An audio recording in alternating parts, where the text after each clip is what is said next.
മനുഷ്യ ശരീരത്തെ പറ്റി ഒന്ന് നോക്കിയാലോ. മനുഷ്യ ശരീരത്തിന്റെ സാധാരണ താപനില എന്ന് പറഞ്ഞാൽ 37 ഡിഗ്രി സെൽഷ്യസ് അഥവാ 98.6 ഡിഗ്രി ഫാരൻഹീറ്റ് ആണ്. മനുഷ്യ ശരീരത്തിലെ ആകെ അസ്ഥികളുടെ എണ്ണം 206 ആണ്. ആകെ പേശികളുടെ എണ്ണം 639 ആണ്. മനുഷ്യ ശരീരത്തിലെ ആകെ ക്രോമസോമുകളുടെ എണ്ണം എന്ന് വെച്ചാൽ 46 ആണ്, 23 ജോഡികൾ. മനുഷ്യ ശരീരത്തിലെ ആകെ നാഡികളുടെ എണ്ണം 43 ജോഡിയാണ്. 12 ശിരോനാഡികളും 31 സുഷുമ്നാ നാഡികളും ചേർന്നതാണ്. മനുഷ്യ ശരീരത്തിൽ ആകെ 80 അവയവങ്ങളാണ് ഉള്ളത്. മനുഷ്യ ശരീരത്തിലെ പുതുതായി കണ്ടെത്തിയ അവയവങ്ങളാണ് മെസെന്ററി ആൻഡ് ഇന്റർസ്റ്റീഷ്യൽ. മനുഷ്യ ശരീരത്തിലെ ഏറ്റവും വലിയ അവയവം ഏതാണ് എന്ന് ചോദിച്ചാൽ അത് ത്വക്കാണ്. മനുഷ്യ ശരീരത്തിലെ ഏറ്റവും വലിയ ജ്ഞാനേന്ദ്രിയവും ത്വക്ക് തന്നെയാണ്. മനുഷ്യ ശരീരത്തിലെ ഏറ്റവും വലിയ ആന്തരിക അവയവം കരളാണ്. മനുഷ്യ ശരീരത്തിലെ ഏറ്റവും വലിയ ഗ്രന്ഥിയും കരള് തന്നെയാണ്. മനുഷ്യ ശരീരത്തിലെ ഏറ്റവും വലിയ അന്തർസ്രാവി ഗ്രന്ഥി ഏതാണെന്ന് വെച്ചാൽ അത് തൈറോയിഡ് ഗ്രന്ഥിയാണ്.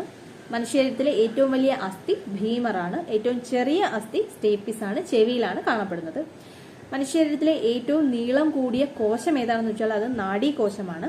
മനുഷ്യ ശരീരത്തിലെ ഏറ്റവും ആയുസ്സുള്ള കോശവും നാഡീകോശം തന്നെയാണ്. മനുഷ്യ ശരീരത്തിലെ ഏറ്റവും വലിയ പേശി ഗ്ലൂട്ടിയസ് മാക്സിമസ്. മനുഷ്യ ശരീരത്തിലെ ഏറ്റവും നീളമേറിയ പേശി സാർട്ടോറിയസ്.